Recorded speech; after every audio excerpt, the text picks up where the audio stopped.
There she goes. There It she happened. is. It. There's the lovely lady. Hello. I feel like there is not very many people in this cast that are good with this Instagram thing. No, it's well, it is. It is. The problem is, look, it's good problems because it basically is because they're like 50 people at a time, every 30 seconds, a new 50 people trying to, jump on the feed. Exactly. Exactly. Ah, Meryl. Hey, I think, Meryl. Stefania, you there? I think I you am went. Oh, there you go. You froze up a little bit on me. Now, where are you? Where in the world are you? sorry. I'm in Brazil, so it's nighttime for me. Say what? You're in Brazil? Yeah, and I guess that's Huh? great. You're coming in and out. You look great. Thank you. So do you. That bougainvillea behind you looks beautiful. Yeah, I'm just in the backyard. Um, so are you just on vacation in Brazil, or are you working on I something, am. or? Well, I'm also finalizing. I did a conference with Beto and Kylie from Grey's Anatomy. Well, Kylie is on Station 19, but Beto is on Grey's, and we did a conference here. And I'm also finalizing the music of my short film. So it's work. Your short film. Now tell. So your short film is your directorial debut. Uh, Yes. so what can you share with us about it? What can you share with us about it? Well, I feel like everybody told me to make my first project very personal, and it was. It's like it's a little bit of a snippet with it. I look into the life of my mother and I, and it's a love letter to her and to Cicely, and also an encouragement for women to um, get into motherhood by giving it our all, but also keeping some for ourselves. I feel like women have this tendency to just give up everything for our family and for our kids. And I feel like then to give some love to ourselves and keep our passions and whatever makes us happy because it's important. I love that. That couldn't be more true. I tell my wife to be more selfish, and we'll And figure it out. I said, be more selfish, and we'll figure it out. If especially, we're blessed enough to be able to throw money at the problem on top of it. But yeah, it's more women need to not just drop your family, because obviously family's first and foremost for everything, but be a little bit more selfish. Women need to make sure that they take care of themselves. yeah, and recharge. Yeah, recharge, exactly. I mean, I grew up at the beach in back in Virginia Beach, and we would Yeah. call it we called it the lifeguard thing.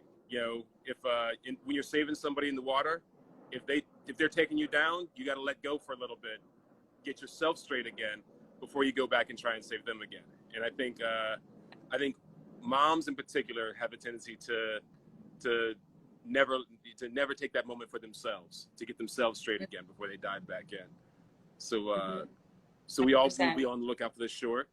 Um, I just want I want I to hit wait. you up about because without giving away tonight's storyline or anything like that, I just want to share that you in particular had to. I feel like you and Jaina had to kind of go to Yeah. the zoo and had like hard days. But I think if I really had to push it out, I think you had an even tougher balance because you had to do you had to go to the zoo in a very, very particular kind of way. It was like it was watching you like dance on a high wire, and I felt like an ass because I kept making you do it again and again and again. Wait, okay, I need to pause for a second, and I want to ask you, how was your directorial debut? Because for me, as an actor, it felt like you have been doing this for your whole life, for as long. But thank you, thank you. No, it working with what was fun was I've been teaching acting for years. You know what I mean, off and on for longer than I want to admit. And so the dealing with y'all is one of the most exciting parts for me. But it's the collaboration for me is the part that I love about what we do. You Yeah. know, I say that like if doing a one-man show where I'm up on stage doing like 20 voices would be so boring to me.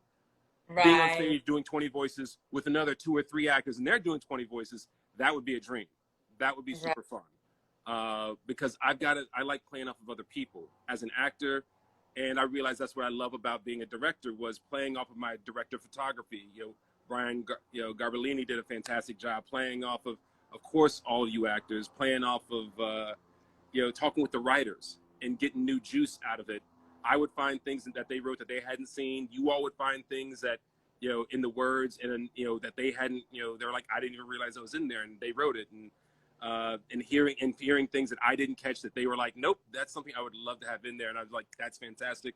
Let's go, put that in the actors. So that collaboration to me is the set designers, having the conversation about, and I got lucky because, there were sets that have not shown up yet. Right. And they got built and showed up in my episode. So I got to have input on that. And that's a lot of fun. So for me, it was the acting piece felt normal. Cameras, figuring out, I'm sure your experience with coming up with a great way to visually tell the story is super fun, is the challenge. That's the puzzle that I love to solve. But it's also the part where I'm like, that's where I'm least knowledgeable. That's where I'm least confident and had to lean on people more. Was that what was your experience like on your short?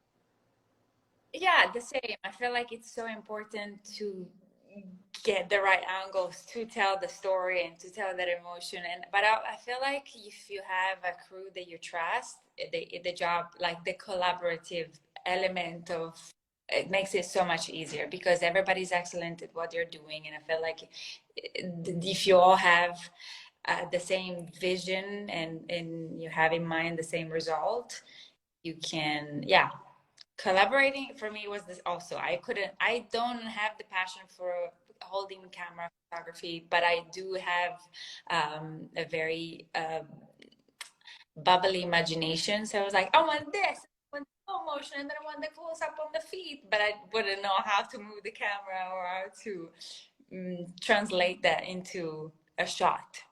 Yeah, So. yeah. You just said one of, I think, the most important words. It's the key. It's the cornerstone of everything we do as artists, unless you're a solo artist. Trust. You can't collaborate with somebody unless you got to trust, and it's a trust fall. I mean, how many times we showing up, you just meet somebody, and then you've got to. I remember one time I did a job, and she's a dear friend of mine, Valerie. I showed up in the morning, met her in the trailer, and was like, "Hey, my name's Jason. I'll be playing your husband, and I'll be part of your threesome later on this afternoon." That was my day. That's what we do for a living. That's it's a weird gig. It's a weird gig. Yeah. It is. And you've just got to trust. You've just got to trust that the person you're hanging out with is not super pervy. Yeah. Which for me, thankfully, most of the times it wasn't. So I've been lucky like that. But I feel like, okay, so my biggest challenge was not to get too involved in the emotion of the actor while directing. Like I was crying a lot while giving directions to the camera. Has that ever happened to you? Did you cry with me? A little bit. No. You know what? I didn't. Not while directing.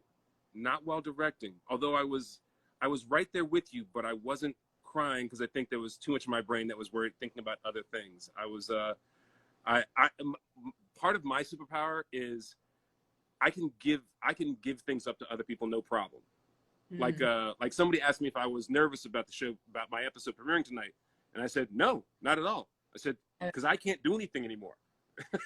Right? It's not because I think it's good, although I do think it's good. I think you guys are really going to enjoy it, but it's because I can't do it. I can't do anything else. I'm good. So like if I am very able to trust in you, and I would watch you and be totally engrossed in what you were doing, but also paying attention to what the cameras are doing and this and the other thing. So I would trust in what you're doing. And when I watch it tonight, I'll boohoo like an idiot with you. You know what I mean? It's like, that's it. When I watch it with my kids, that's when they laugh, because when they were younger, they thought like dad never cries. And then they got older and they were like, you just hide that junk real well, but you slick with it. I see you, Dad. I see you dropping one. I'm like, yeah, it happens. Not even no front. I love that. I love that. So you would get too caught up with your actors and that sort of thing. So, but not to, but you wouldn't, it didn't, I'm guessing it didn't get in the way of what was going on. That's where you've got, a script supervisor and No, DP, camera operators. yeah, what happened is that the whole crew was laughing at me. I was like, yeah, because at this point, I think you should. And the crew was like, okay, this is going to take a while. And they were so nice. It was also 40 degrees Celsius. So it was like 110 Fahrenheit. Everybody was dying. It was Sicily, no AC where. And still, like, the crew was amazing. They supported me through everything, to my crying and my laughing and the heat and everything. Yeah. That's love. That's 110 degrees, and we have to break for 10 minutes because the director's having a crying fit.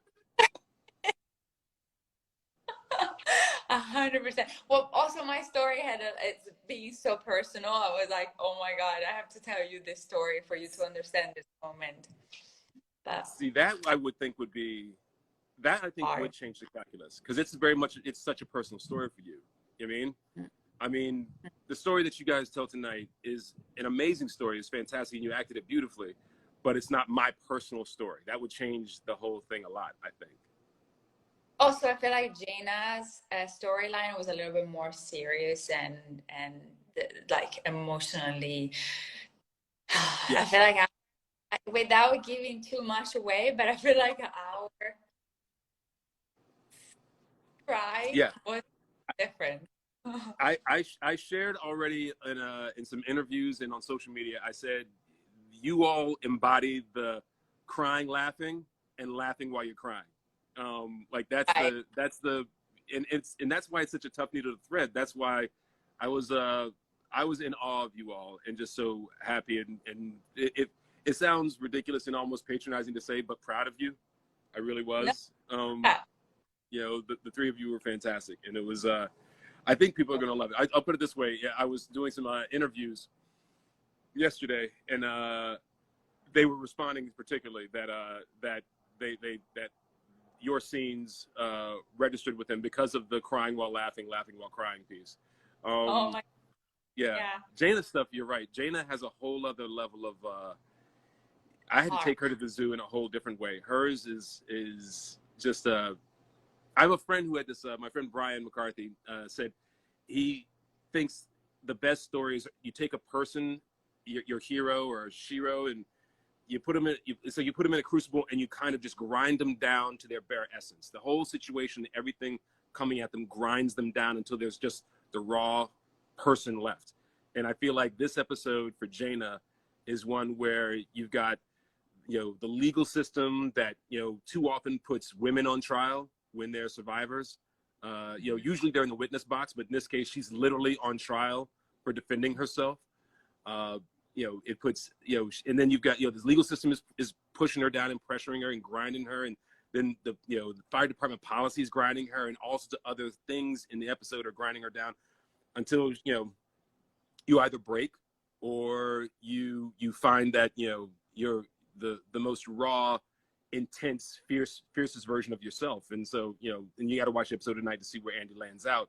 I'll just say that again. We took Jaina had to go deep. Yeah, Jaina had to go deep. yeah, But yeah.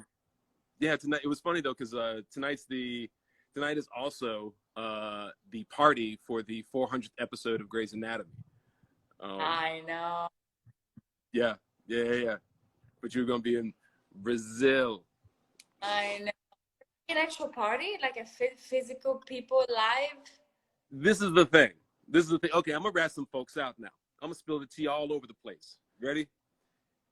Pretty much the policy goes out that COVID policies are still in place. Nobody's having rap parties. Nobody's having rap parties. Station 19, we love you so much, but we're not doing a rap party. So we're cool with that. We had a whole festival the last week. We did raffles at lunch. We had all these food trucks coming in, and it was a great last week. We kind of spread it out over 5 days, and it was great. It was fantastic because there's no rap parties.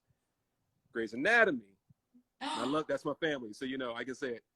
They rapped yesterday. Yeah. So I keep saying that this is their 400th. Definitely not a rap party. It just Oh, happens to be happening the day after they wrap the season. It just happens to be happening the day after they wrap the season. It's just happenstance. Ah, You can't blame nobody. It's just, you know, it just happened that way. It's yeah, like weather.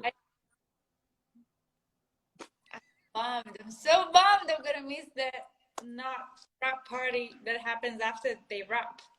Right, right. But you're in Brazil, so I don't know how much you can bitch and moan about.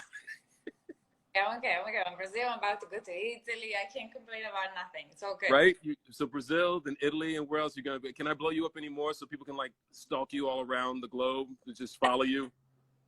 We won't give I, up dates. We won't give up dates. But I go to Paris and I might go to Ibiza, but I might.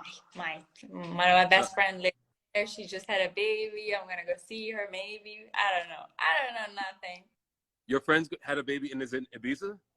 She lives between London and Ibiza. Yes. Nobody lives in Ibiza. First off, is it Ibiza or is it Ibiza? Right? First off, that's the first thing. How you if this is how because Ibiza is just a party joint. They're so partied out and still drinking or imbibe or it's ingesting whatever they're doing. They don't even know how to pronounce their own country anymore. That's what I'm saying. So if your friend has a kid, your friend has a child, they got no business living in Ibiza. Keep that child in London. Keep that child in London. Two kids? Two kids? Two kids. She loves it No, because they're the gonna. kids, yeah, of course, the weather is nicer, and then once the summer is over, the island.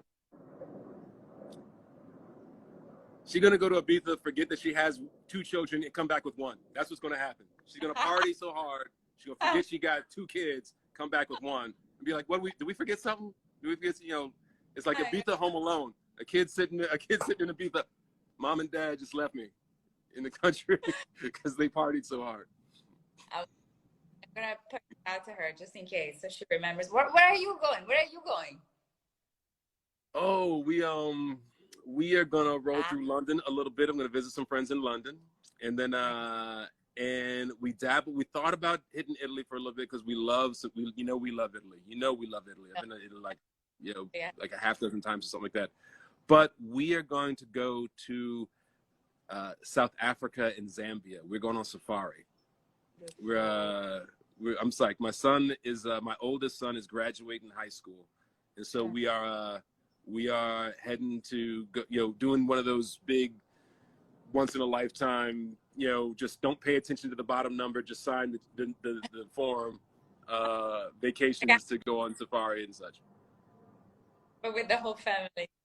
Yeah, we're Amazing. taking all five of us are going, and we're actually going with another family that are dear friends, and I'm really truly looking forward to it because this will be only my second time to Africa in general, but a completely different section. I mean, I've been to Ghana before. Boris and I went to Ghana a few years ago.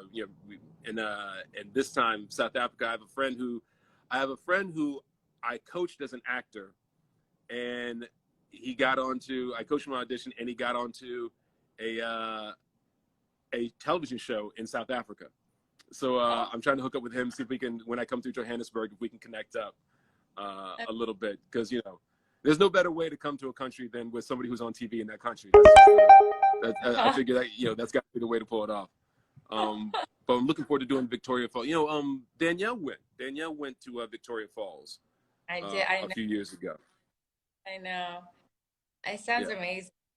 It sounds amazing. I've only been to Nigeria. That's the only country I've been to in Africa, but I'm looking forward. One of my best friends has an orphanage in Tanzania, so I'm looking forward to visit the orphanage, go with Yes. them. And COVID has Yeah. made it travel harder, so hopefully we'll be back